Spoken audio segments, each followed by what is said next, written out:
बिस्मिल्लाहिर्रहमानिर्रहीम। अस्सलाम वालेकुम स्टूडेंट्स। आज का हमारा टॉपिक है जो रिमेनिंग रहता है मॉलिक्यूलर ऑर्बिटल थ्योरी, जो कि हम पहले भी वीडियोस बना चुके हैं, जिसमें हमने मॉलिक्यूलर ऑर्बिटल थ्योरी डिस्कस की, उसके फीचर वगैरह डिस्कस किए हैं, उसके फिर केसेस डिस्कस किए हैं कि मॉलिक्यूलर ऑर्बिटल कैसे बनते हैं। 2 केसेस होते हैं, थोड़ा सा मैं रिमाइंड करा दूँ फिर से चीज़ें।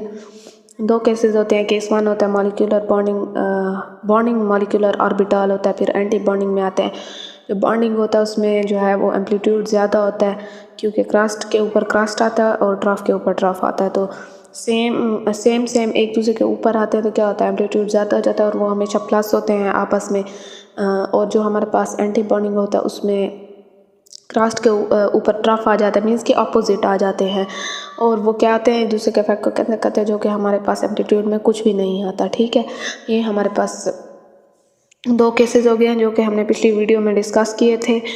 और हमारे पास अब यहीं इसी चीज़ को आगे लेके चलते हैं। वो क्या है, characteristic of bonding molecular orbital. यहाँ मैं थोड़ा अलग करवा रही हूँ कि ये टॉपिक बहुत लेंथी है। अगर आप मॉलिक्यूलर ऑर्बिटल थ्योरी को जितना ज़्यादा पढ़ें ना फिर भी कम है, इतनी ये ज़्यादा बड़ी है। तो ये अब हम जिस बेस पे पढ़ रहे हैं ना, ये ऑर्गेनिक की बेस पे, आप इनऑर्गेनिक भी पढ़ेंगे, वो फिर एग्जांपल में क्या होगा, इनऑर्गेनिक कंपाउंड दिए जाएंगे। अब हमारे पास क्या है, ये characteristic of bonding molecular orbital है।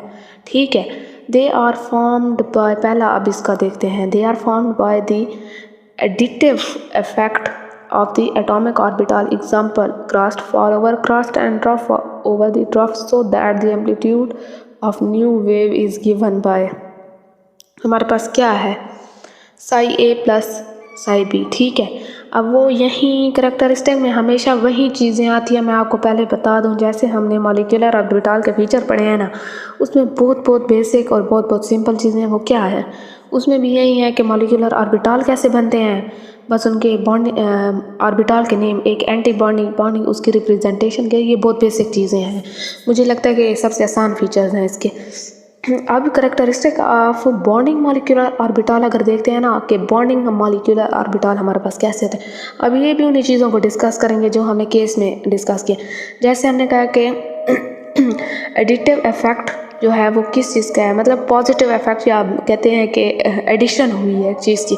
वो क्या है, एटॉमिक ऑर्बिटल के उन्होंने एडिशन किया, ए और बी जो है वो एटम था वो प्लस हुआ है और एम्पलीट्यूड ज़्यादा होगा। क्यों हुआ है, क्योंकि वो कह रहे हैं कि क्रस्ट जो है वो क्रस्ट के ऊपर आया था और ट्रफ के ऊपर आया था, जिसकी वजह से हमारे पास एम्पलीट्यूड ज़्यादा हुआ है। और जो हमारे पास एम्पलीट्यूड ज़्यादा हुआ है वो न्यू वेव बनी है या न्यू ऑर्बिटल बना है, वो इस चीज़ की हमें बात बता रहे हैं।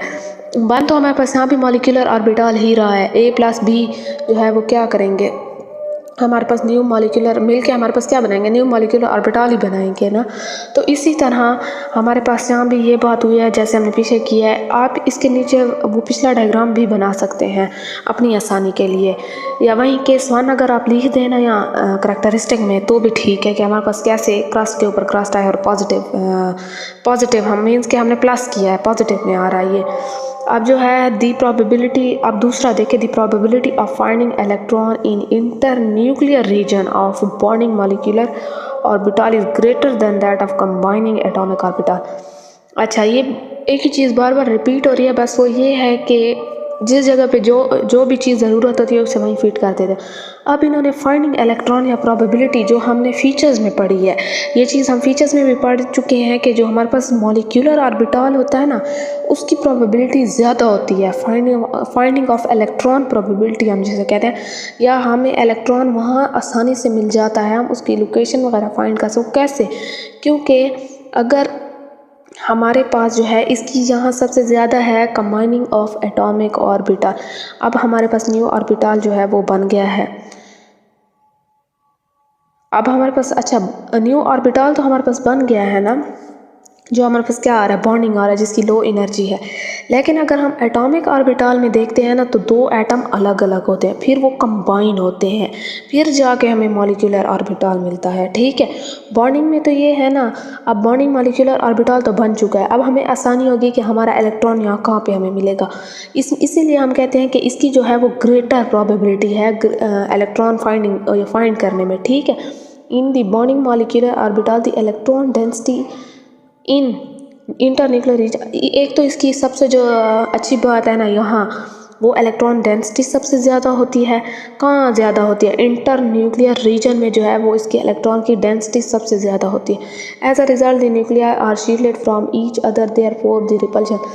अब जैसे कंबाइन हुए हैं दो न्यूक्लियाई जो हैं वो क्या होते हैं? ओवरलैप होते हैं और न्यू ऑर्बिटल बनाते हैं। जैसे दो न्यूक्लियाई ओवरलैप होते हैं, इलेक्ट्रॉन हमारे पास ज़्यादा हो जाते हैं।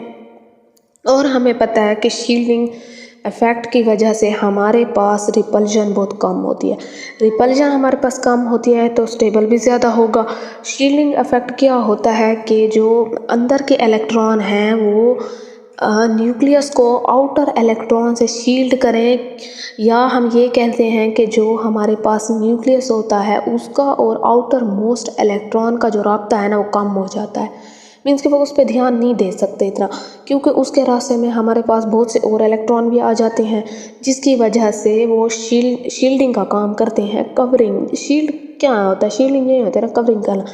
तो इसकी वजह से हमारे पास क्या होता है, न्यूक्लियाई जो होते हैं उन पर रिपल्जन भी कम हो जाते हैं, क्योंकि वो अब अंदर वाले इलेक्ट्रॉन जो हैं वो शील्ड कर रहे हैं अपने अपने न्यूक्लियस को।